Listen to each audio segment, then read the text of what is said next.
Hello student, today we learn properties of determinant.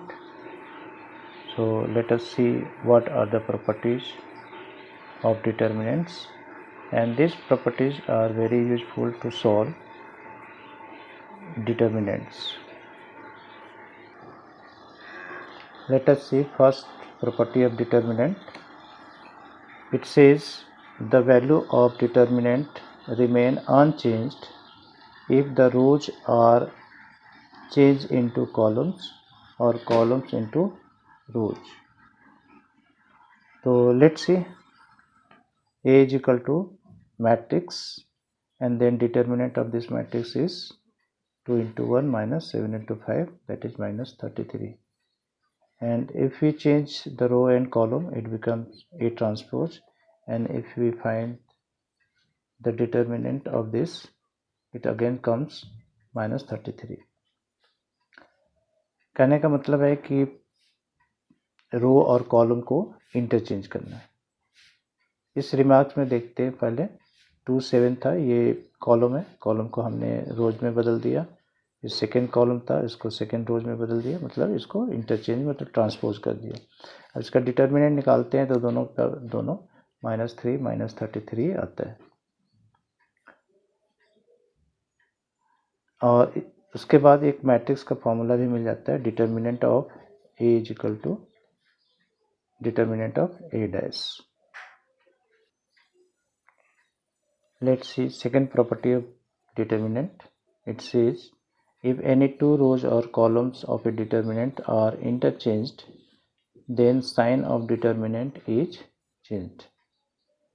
इसका मतलब है कि कोई भी डिटर्मिनेंट है उसके रोज और कॉलम को इंटरचेंज कर देते हैं. जैसे ये पहला कॉलम है, ये सेकंड कॉलम है, इसको अगर हम इंटरचेंज कर देते हैं, फर्स्ट को सेकंड में, सेकंड को फर्स्ट में ले आते हैं, मतलब उनका जगह बदल देते हैं, तो दोनों का डिटर्मिनेंट में क्या फ़र्क पड़ता है, उसका साइन बदल जाता है.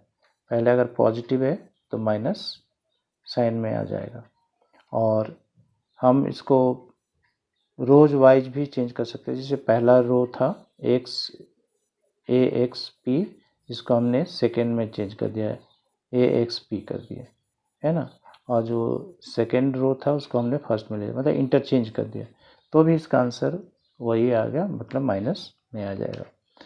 इसके बाद कुछ रिमार्क्स है जो हमको समझना है कि it is to for interchanging any row RI to RJ, मतलब कोई भी रो, जैसे सेकेंड का थर्ड, थर्ड का सेकेंड, कुछ भी हो सकता है. उसी तरह से कॉलम को भी हम इंटरचेंज कर सकते हैं. ठीक है. दूसरा है इसमें कि अगर हम 2 बार चेंज करते हैं, 2 टाइम्स चेंज करते हैं, तो साइन जैसा था पहले वैसा ही रहेगा, उसमें कोई परिवर्तन या चेंजेस नहीं आएगा. अगर उसको हम 3 बार चेंज करते हैं, 3 बार इंटरचेंज करते हैं, तो साइन उसका बदल जाता है. थोड़ा सा ध्यान रखना है कि इवन टाइम अगर चेंज करते हैं, मतलब 2 बार 4 बार चेंज करते हैं, तो उसका साइन में कोई चेंजेस नहीं आएगा. लेकिन और टाइम्स 1 बार चेंज किया, 3 बार चेंज किया, 5 बार चेंज करेंगे तो उसका साइन बदल जाएगा. तो इस बार पे ध्यान देना है. नेक्स्ट थर्ड आपका प्रॉपर्टी है. तो थर्ड प्रॉपर्टी है कि इफ 2 रोज और कॉलम्स आर आइडेंटिकल, आइडेंटिकल का मतलब सेम होता है, then value of determinant is 0. अगर कोई भी डिटर्मिनेंट है और उसके कोई भी 2 या कोई 2 कॉलम या रो आर सेम है ना, तो उसका आंसर 0 आ जाएगा.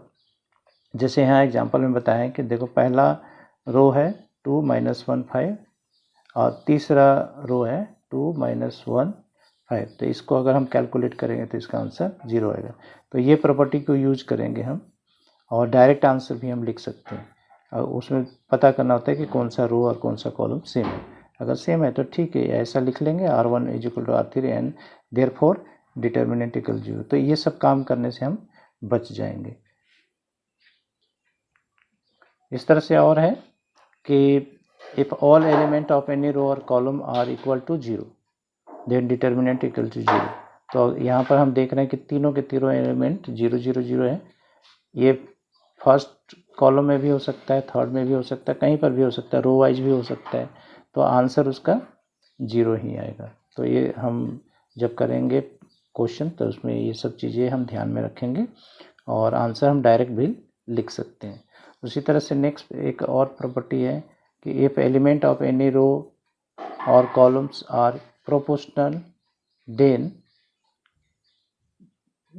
Determinant equal to 0। अब कोई भी दो रो को हम ध्यान से देखते हैं या कॉलम को ध्यान में देखेंगे। जैसे एग्जांपल में हम दिए हैं 4 3 7 है और 12 9 21 है ना। अब देखो ये इस दोनों में देख रहे हो दोनों प्रोपोर्शनल है, पहला कॉलम और दूसरा कॉलम 3 से मल्टीप्लाई करने पर ये अगला हमको मिल जाता है। इसका मतलब है कि प्रोपोर्शनल है। डिवाइड करेंगे जैसे A1/A2 B1/B2 C1/C2 तो 1/3 1/3 1/3 आएगा। इसका मतलब ये प्रोपोर्शनल है। जब ऐसे प्रोपोर्शनल रहेगा तो उसका आंसर डिटर्मिनेंट 0 रहेगा। हमें कैलकुलेट करने की कोई ज़रूरत नहीं है। Property 4, if all the elements of any row or column are multiplied by a constant or number then determinant is also multiplied by the same number। इस प्रॉपर्टी का मतलब है कि कोई भी एक डिटर्मिनेंट है और इस डिटर्मिनेंट में किसी भी रो के एलिमेंट है या कॉलम का एलिमेंट है, ये कॉलम है ये रो है, इसको किसी भी नंबर से मल्टीप्लाई करेंगे तो जो डिटर्मिनेंट था हमारा वो भी उस नंबर से मल्टीप्लाई हो जाता है। जैसे यहाँ एग्जाम्पल ABC है, ABC को के से मल्टीप्लाई कर दिए तो जो डिटर्मिनेंट इसका हमने लिखा था ये डेल्टा टाइप का साइन है तो ये वो भी 5 से मल्टीप्लाई हो जाएगा। उसी तरह से अगर हम इस रो को भी मल्टीप्लाई करेंगे के से तो भी वही आंसर आएगा।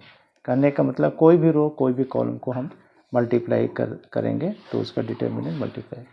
अब इसमें एक चीज़ और ध्यान रखना है कि कभी कभी हम जैसे मल्टीप्लाई करें तो हम कॉमन भी ले सकते हैं।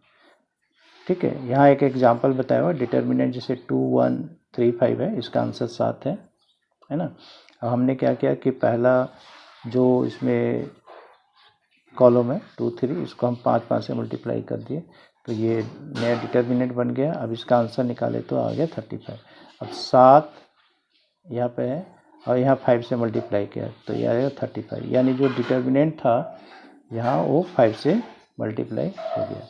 यही चीज़ में सीखना था इस प्रॉपर्टी के अंदर में। रिमार्क में है कि अगर मान लो कोई डिटर्मिनेंट इस टाइप से दिया हुआ है जैसे 20 35 45 16 12 5 -1 7 है।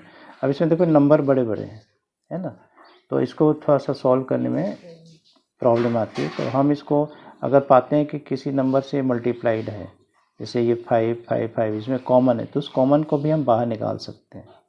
यहाँ 4 4 4 से कॉमन है तो इसमें से 4 कॉमन निकाल सकते हैं, जो बचेगा उसका डिटर्मिनेंट निकाल देंगे और ये जैसे 5 × 4 है बाद में हम इसको मल्टीप्लाई कर सकते हैं। तो इस तरह से हम किसी चीज़ को सिंप्लीफाई कर सकते हैं, तो ये चीज़ ध्यान रखना है। नेक्स्ट प्रॉपर्टी है 5 में दिया हुआ है कि if all the element of any row or column are multiplied and added to the corresponding element of any other rows or column then value of determinant is same or unchanged। इसका क्या मतलब है, जैसे एक example है कि जैसे ये डिटर्मिनेंट है, ठीक है, इसका डिटर्मिनेंट निकालते तो आंसर आता है 30। अब क्वेश्चन में दिया हुआ कि किसी भी रो और कॉलम को कोई भी नंबर से हम मल्टीप्लाई कर देते हैं, मल्टीप्लाइड बाय एनी नंबर और कांस्टेंट, तो क्या होता है कि इसका वैल्यू में कोई चीज़ और उसको ऐड कर देते हैं, दूसरी चीज़ में ऐड कर देंगे तो आंसर सेम ही रहेगा। फॉर एग्जांपल जैसे C3 है, C3 मतलब माइनस ये है 1 3 4 है ना। अब इसको हम बदल देते हैं, कैसे बदलते हैं कि पहला जो है कॉलम है उसको 5 से हम मल्टीप्लाई करते हैं, इसमें ऐड कर देते हैं तो क्या बन जाएगा, वो बन जाएगा 4 13 और 29।